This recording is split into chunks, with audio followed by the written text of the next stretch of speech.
से धैर्यपूर्वक। संसारिक इच्छा, सांसारिक भोगों की चाह, इससे तुम्हारा शरीर अपवित्र हो जाएगा। तुम्हारे द्वारा ऐसे आचरण होंगे जिससे तुम्हारी साधुता नष्ट हो जाएगी। शरीर और इंद्रिय और मन के वशीभूत होकर के जो आचरण किया जाता है वो निश्चित अपवित्र है और वो अधर्म होगा और वो गालियां दिलवाने वाला ही होगा। श्रद्धा उपजाना बहुत कठिन होता है भाई, बहुत कठिन होता है। नास्तिक के हृदय में श्रद्धा प्रकट करना, विषयी पुरुष के हृदय में श्रद्धा प्रकट करना और नष्ट करना एक क्षण की बात होती है। जन्म जन्मांतरों की सुकृत एकत्रित होने पर श्रद्धा होती है और एक चेष्टा पूरी लाखों की श्रद्धा नष्ट कर देगी। लाखों का मंगल करने का पाप लगेगा उसको और वो दुर्गति को प्राप्त होगा। इसलिए साधु वेश में बहुत होश में, ये कोई खिलवाड़ नहीं है। ऐसे लोग करते तो खिलवाड़ नहीं, सारी जिम्मेवारी है आपकी। ऐसे कर दिया तो जिम्मेवारी, उनकी श्रद्धा की रक्षा करना तुम्हारा कर्तव्य बन गया। उनके कल्याण की तरफ तुम्हारी दृष्टि जानी चाहिए। ऐसा कोई ये नहीं कि तुम स्वामी बन गए तो जो मनावे सो आचरण करो, ऐसा नहीं है। शरीर, इंद्रियां, अंतःकरण सिद्ध पुरुष के वश में होता है। साधक को चाहिए कि इनके वश में होकर कोई कार्य ना करे। तुम अकेले नहीं हो, तुम्हारे साथ बहुतों की निंदा होगी या बहुतों की प्रशंसा होगी, ये बात ध्यान रखना है। केवल अपना जीवन होता तो कोई बात नहीं है, गलती हो गई, त्रुटि हो गई या पिट गए या जो भी हो गया सब हो गया।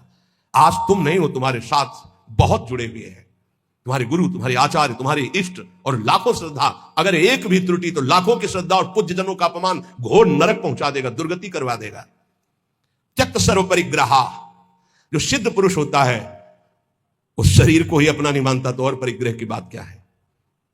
सब सन्यासी हो जो भगवत मार्ग के पथिक हैं, ये तो सर्वाणि कर्माणि मयि सन्न्यस्य मत्पराहा, सारे कर्म भगवान को अर्पित करके जो भगवान के परायण है, चाहे गृहस्थ हो चाहे विरक्त हो, वो सन्यासी है। जो मन का निसंकल्प और वाणी का मौन दंड और शरीर का निष्कर्म संयम पूर्वक, अगर ये दंड नहीं तो किस बात का सन्यासी। भगवान ने एकादश स्कंद में कहा है, वाणी का मौन, मन का निसंकल्प और शरीर का निष्क्रिय, ये सन्यास धर्म का स्वरूप है। तो निष्क्रिय दो प्रकार से होता है, एक जो कर्म का त्यागी होता है, एक होता है कर्म समर्पण करने वाला। भक्त कर्म समर्पण करने वाला सन्यासी होता है। ये तो सर्वाणि कर्माणि मयि सन्न्यस्य मत्पराहा। सब प्रकार के भोग संग्रह सामग्री का अपनापन भाव ना रखना, चाहे गृहस्थी में हो चाहे विरक्ति में हो। गृहस्थी में तो नाथ सकल संपदा तुम्हारी, मैं सेवक समेत सुतनारी। विरक्ति में तो जो हमारे पास मिला है वो साधु सेवा, भगवत सेवा के लिए मिला हुआ भगवत प्रदत्त वस्तु है, अपना अधिकार नहीं। अपने नौकर है, सेवक है, सिर्फ सेवा। अगर अपने सुख के लिए किसी सामग्री का संग्रह कर लिया जाए, अपने भोग की बात वस्तु मान ली जाए, तो वो उसी की दुर्गति कर देगी, ध्यान रखना।